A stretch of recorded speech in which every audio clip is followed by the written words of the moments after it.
पढ़ो और बोलो इस भाग में हम 13वां पाठ देखने वाले हैं जिसका नाम है राष्ट्रीय त्योहार, जिसे हम मराठी में राष्ट्रीय सण कहते हैं। नीचे दिया गया है, विद्यार्थी कक्षा में राष्ट्रीय त्योहारों पर चर्चा कर रहे हैं। यानी विद्यार्थी अपनी कक्षा में बैठकर भारत देश के राष्ट्रीय त्योहारों पर चर्चा कर रहे हैं। तो इस पाठ में एक संवाद दिया गया है। इस संवाद में 4 विद्यार्थी शामिल हैं। कौन से विद्यार्थी? ज्ञान, आकांक्षा, त्र्यंबक और क्षितिज, यह 4 विद्यार्थी इस संवाद में शामिल हैं। तो चलो संवाद देखेंगे।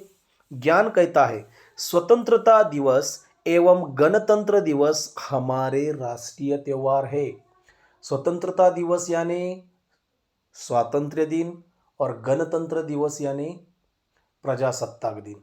तो ज्ञान क्या कहता है सभी से कि स्वतंत्रता दिन और गणतंत्र दिन हमारे भारत देश के राष्ट्रीय त्योहार है। इनको राष्ट्रीय त्योहार कहा जाता है। इस पर आकांक्षा क्या कहती है? अमर सपूतों के अथक प्रयासों से 15 अगस्त 1947 को हमारा देश स्वतंत्र हुआ। यहाँ अमर यानी कभी भी न मरने वाला, सपूत यानी अच्छा पुत्र। तो अमर सपूत यानी क्या? जिन वीरों ने, जिन क्रांतिकारकों ने अपने प्राणों का बलिदान देके अपने अथक प्रयत्नों से भारत देश को आज़ादी दिलाई, इन वीरों को, उन क्रांतिकारकों को यहाँ अमर सपूत कहा गया है।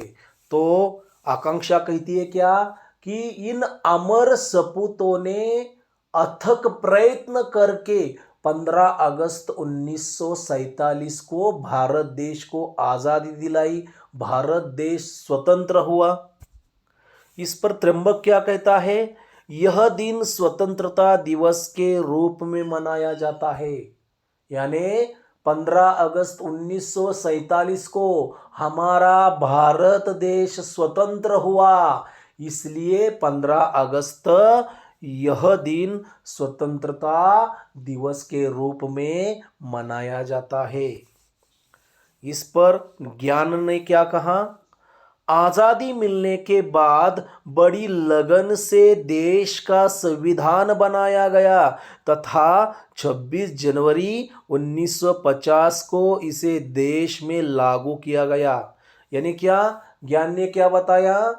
ज्ञान ने बताया कि भारत देश को आज़ादी मिलने के बाद भारत देश का संविधान बनाया गया, भारत देश की राज्य घटना बनाई गई और फिर 26 जनवरी 1950 को इस संविधान को पूरे भारत देश में लागू किया गया।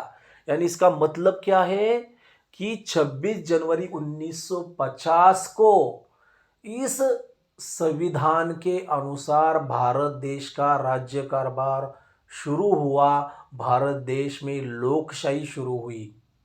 इस पर देखिए आकांक्षा ने क्या कहा? इसलिए 26 जनवरी का दिन गणतंत्र दिवस के रूप में मनाया जाता है। तो इसलिए आकांक्षा ने क्या कहा कि 26 जनवरी 1950 को भारत के संविधान के अनुसार भारत देश का राज्य कारभार शुरू हुआ, लोकशाही शुरू हुई, इसलिए 26 जनवरी यह दिन पूरे भारत में गणतंत्र दिवस के रूप में मनाया जाता है। यानी यहाँ देखिए हमने 2 राष्ट्रीय त्योहारों के बारे में जानकारी ली। पहला राष्ट्रीय त्योहार है हमारा 15 अगस्त स्वतंत्रता दिन और दूसरा राष्ट्रीय त्योहार है 26 जनवरी गणतंत्र दिन। तो चलो आगे देखेंगे। क्षितिज, 26 जनवरी और 15 अगस्त के दिन और क्या क्या होता है? तो क्षितिज ने एक प्रश्न पूछा सभी से। क्या पूछा कि 26 जनवरी और 15 अगस्त इन राष्ट्रीय त्योहारों के दिन क्या क्या होता है? तो ज्ञान ने जानकारी देते हुए कहा, क्या कहा? राष्ट्रीय त्योहार वाले दिन राष्ट्रध्वज फहराते हैं। फहराना यानी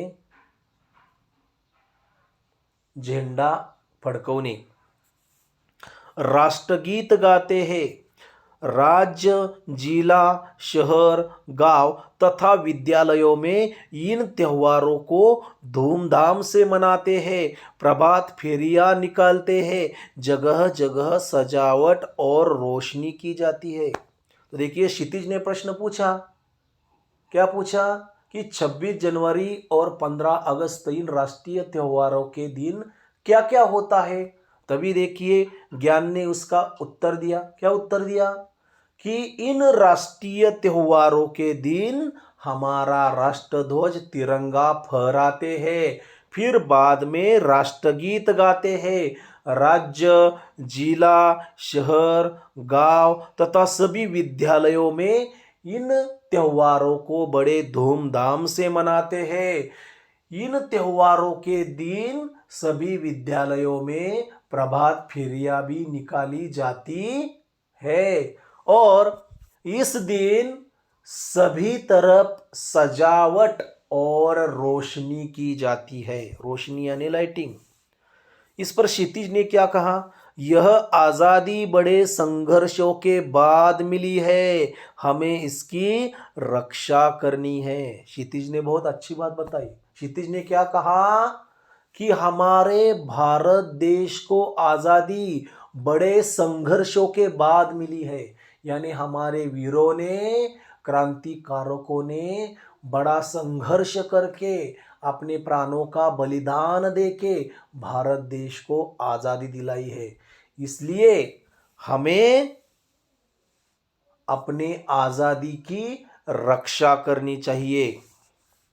इस पर त्र्यंबक क्या कहता है, हाँ, हमें स्वतंत्रता सेनानियों के बलिदान को सदैव याद रखना होगा, अपने तिरंगे का सम्मान करना हमारा कर्तव्य है। त्र्यंबक ने क्या कहा, हाँ, क्षितिज को हाँ कहते हुए क्या कहा कि हमें हमारे भारत देश की आज़ादी की रक्षा करनी चाहिए।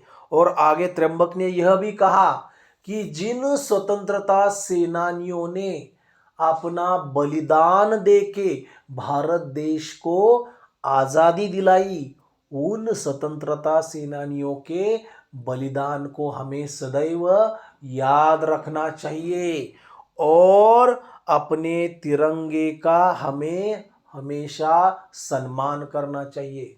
और हमारे तिरंगे का सम्मान करना यह हमारा कर्तव्य है।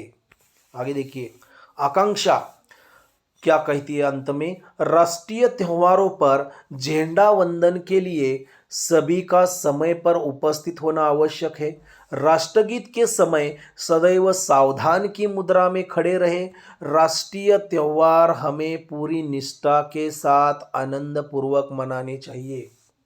अंत में आकांक्षा क्या कहती है कि राष्ट्रीय त्योहारों के दिन, यानी इन दो राष्ट्रीय त्योहारों के दिन सभी तरफ झंडा वंदन होता है, तो इस झंडा वंदन के लिए हमें समय पर उपस्थित रहना चाहिए और राष्ट्रगीत के समय हमें सावधान की मुद्रा में खड़े रहना चाहिए और इन दो राष्ट्रीय त्योहारों को हमें पूरी निष्ठा के साथ, प्रेम के साथ मनाना चाहिए।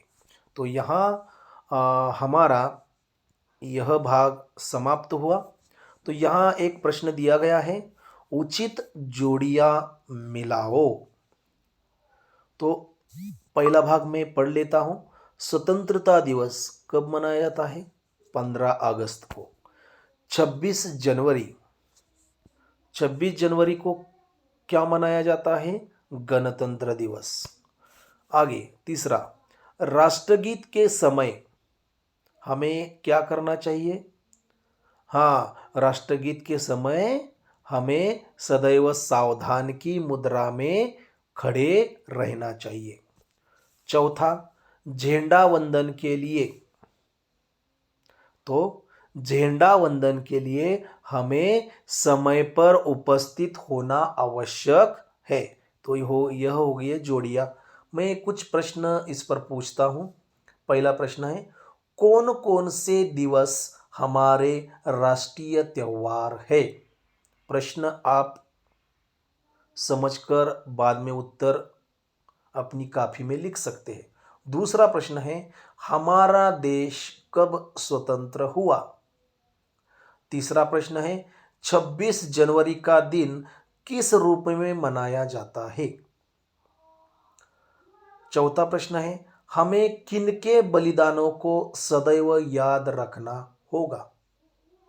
हमें स्वतंत्रता सेनानियों के बलिदान को हमेशा याद रखना होगा। तो चलो आगे के कुछ प्रश्न हैं। एक आपको मैं छोटा सा प्रश्न पूछता हूं।